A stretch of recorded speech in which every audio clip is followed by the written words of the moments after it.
পিলখানা ট্র্যাজেডির ঘটনায় বিস্ফোরক আইনে করা মামলায় জামিনের পর আজ কারামুক্ত হতে যাচ্ছেন ১৭৮ জন। এরই মধ্যে বেশ কয়েকজন কারামুক্ত হয়ে স্বজনদের কাছে ফিরেছে। সকালে কেরানীগঞ্জ ঢাকা কেন্দ্রীয় কারাগারের কারা ফটকের সামনে স্বজনদের ফুল নিয়ে অপেক্ষা করতে দেখা গেছে। এর আগে ১৬ বছর আগে পিলখানা ট্র্যাজেডির পর বিস্ফোরক মামলার আসামিদের জামিন দেন আদালত।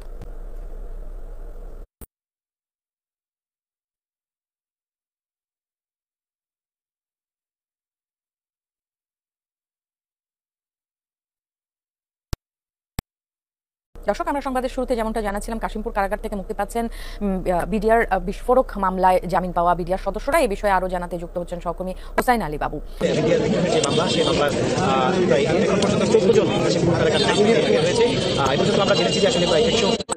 এবং যারা জেলা রয়েছেন তাদের সাথে আমরা কথা বলেছি, তারা যেটা বলতে চাইবে, কাগজ এসেছে এবং সেটা প্রসেসিং চলছে, প্রসেসিং এর মাধ্যমেই আসলে তাদেরকে বের করা হবে। তারা বলছেন যে আসলে গতকালকে কাগজের কিছু আছে, কাগজ এসেছে। আমরা দুই একজনের সাথে কথা বলতে চাই যে আসলে তারা বের হয়েছেন, কত বছর তারা জেলখানায় ছিলেন, সেই জায়গা থেকে আমরা কথা বলতে চাই। আসলে কতদিন ছিলেন আপনারা? তারাও কিন্তু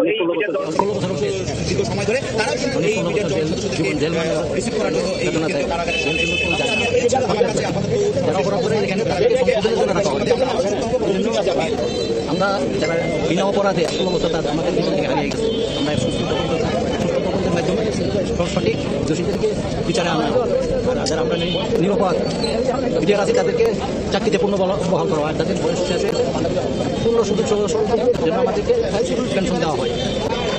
শুনছেন আসলে যারা 16 বছর জেল খেটেছেন তারা সঠিক তদন্তের মাধ্যমে যারা আসলে মূলত দায়ী তাদেরকে বিচারের আওতায় নিয়ে আসতে বলছেন, এবং যারা তখন আসলে মামলায় জেল খেটেছেন, চাকরি হারিয়েছেন, পুনরায় তাদের চাকরি ফিরিয়ে দেওয়ার জন্য তারা আহ্বান করছেন এবং বলছেন যে আসলে এই 16 বছর তাদের জীবন থেকে অনেক কিছু হারিয়েছেন, সেটা যে পারিবারিকভাবে।